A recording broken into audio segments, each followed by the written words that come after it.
In the wake of the tunnel's collapse, with dawn painting the horizon in hues of gold and crimson, I found myself enveloped in a dense fog that defied the natural order. This thick, unnaturally cold mist heralded not the day, but a descent into an eerie twilight realm. As I wandered through this world suspended between night and day, the very air whispered of forgotten sorrows, and I felt her presence, the woman in white, a spectral figure whose mystery deepened with every step I took. Her voice, a beacon in the consuming dark, reached out, urging me to find the light. It was a call to action, one that plunged me into a deeper mystery within the shadows that enveloped my path.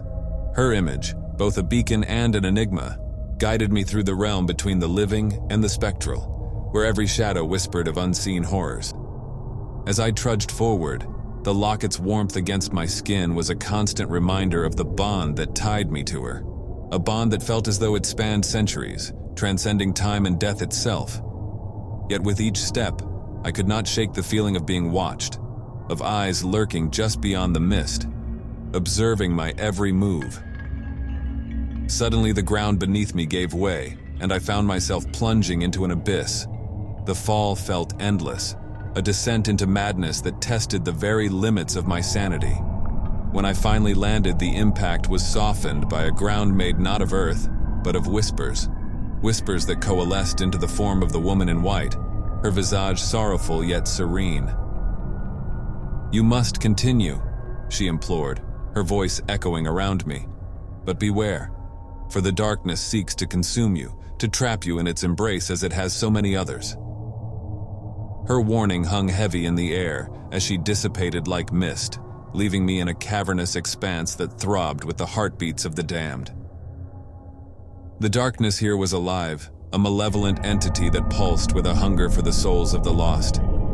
I could feel it probing the edges of my mind, seeking entrance, desiring to drown me in despair. Armed with nothing but the locket and the determination to free her, I pressed on. The cavern twisted into unnatural shapes, a maze designed by a malevolent architect.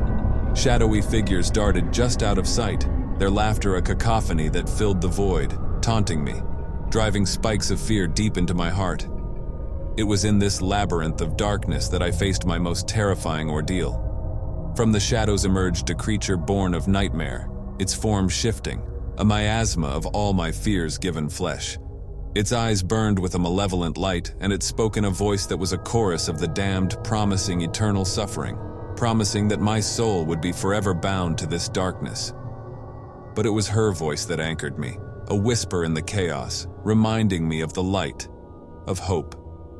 Clutching the locket, I confronted the creature, shouting defiance into the void, using the sigil within the locket as a shield. The battle was a tempest, a clash of wills where every moment felt like an eternity. When the creature finally dissolved into shadows, the cavern began to collapse, the darkness receding as if in defeat. I ran, following the faint glow of the locket that seemed to pulse in rhythm with my heartbeat, leading me out of the cavern and into the light of dawn. Exhausted, I collapsed on the ground, the sun's rays banishing the last of the night's terrors. As I lay there, the locket cracked open, revealing a new sigil, a piece of the puzzle that brought me one step closer to her, to freeing us both from this haunting ordeal. The woman in white, my spectral guide, was more than a ghost. She was a soul intertwined with mine, her fate linked to the journey I had embarked upon. And as I gathered my strength to continue, I knew that each challenge faced, each horror overcome, brought me closer to her, to our destiny entwined within the shadows and the light.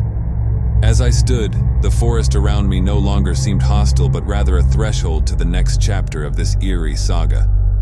With the woman in white's presence enveloping me like a cloak, I stepped forward into the unknown, ready to face whatever darkness lay ahead, for I was not alone. If the shadows of our story have captured your curiosity, and you're eager to uncover what lies beyond, make sure to hit the like button, subscribe to our channel, and ring the notifications bell. Stay with us on this eerie journey and never miss a moment of the unfolding mystery.